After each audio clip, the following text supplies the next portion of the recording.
Petit Jornal. Inteligência e irreverência em doses diárias.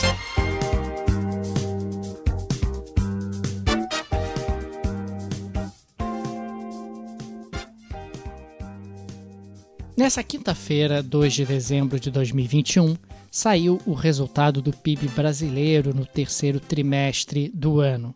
E o resultado não foi bom. O PIB brasileiro recuou 0,1% em comparação ao trimestre anterior. Como no segundo trimestre o PIB havia recuado 0,4% em relação ao primeiro, o Brasil tecnicamente entrou numa recessão. Recessão que fica caracterizada quando nós temos 2 trimestres seguidos de retração do PIB, como é o caso do Brasil. É uma péssima notícia.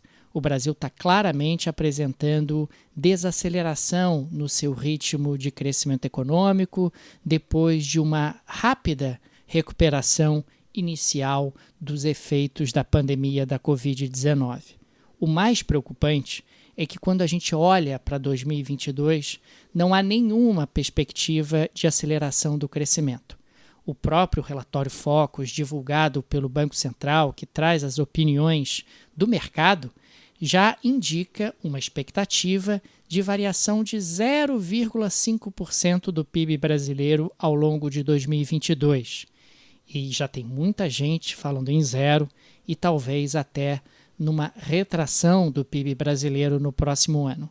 Isso seria um desastre. Afinal, 2022, mesmo com a variante Ômicron, sinaliza um ano de recuperação, de crescimento do PIB global e, consequentemente, o Brasil estaria ainda mais descolado do cenário internacional. Mas por que isso? Por que o Brasil apresenta um cenário tão difícil em termos de crescimento econômico? São várias as explicações. Do ponto de vista do consumo, nós estamos falando de um Brasil onde o desemprego está muito elevado, onde a inflação está corroendo o poder de compra das famílias e, consequentemente, não existe aí uma perspectiva de avanço muito robusto do consumo, que é sempre um motor muito importante da economia brasileira. Do ponto de vista do investimento, nós temos um cenário de muita incerteza em relação à política macroeconômica, balizas fiscais foram chutadas, juro está subindo, câmbio nas alturas e o consumo sem perspectiva de expansão robusta. É claro que, diante disso, o investimento, que é feito pelas empresas, comprando fatores de produção para produzir, para ampliar a capacidade produtiva, não deve ter dias muito fáceis.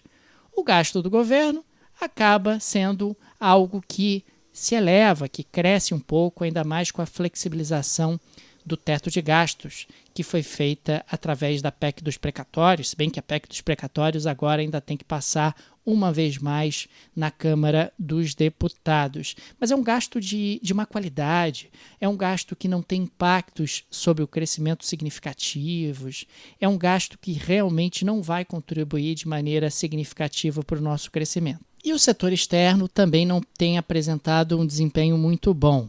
Estamos falando de um Brasil que tem tido problemas em relação a aspectos climáticos e um Brasil que também tem tido dificuldades no que tange a importantes mercados consumidores, como é o caso da China. A gente teve até uma coluna aqui no Petit Jornal falando especificamente sobre as dificuldades que o Brasil está tendo para exportar carne para a China.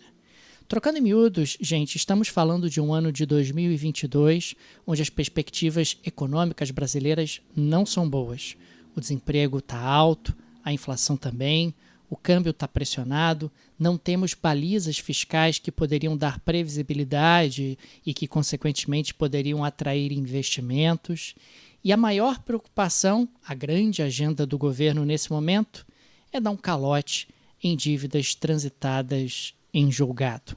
Quer dizer, é muito preocupante olhar para o cenário econômico brasileiro e perceber que não há um norte em termos de política econômica. E se não há um norte, é natural que os agentes econômicos retraiam seus investimentos, retraiam seu consumo e esperem por dias melhores, porque no atual momento não há como ser muito otimista com a economia brasileira, mais especificamente com o crescimento e com a geração de empregos no final desse ano de 2021 e ao longo do ano de 2022.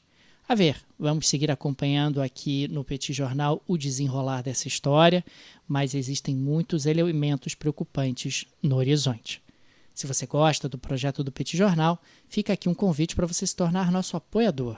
Lá no site do podcast, petitjornal.com.br, tem uma seção Apoie o Petit, com todos os direcionamentos para você se tornar nosso apoiador, seja você residente no Brasil ou no exterior. O Petit é uma mídia 100% independente, mantida exclusivamente pela ajuda de nossos apoiadores, a quem agradecemos enormemente.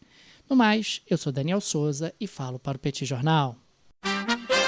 Petit Jornal. Inteligência e irreverência em doses diárias. Acesse www.petitjornal.com.br.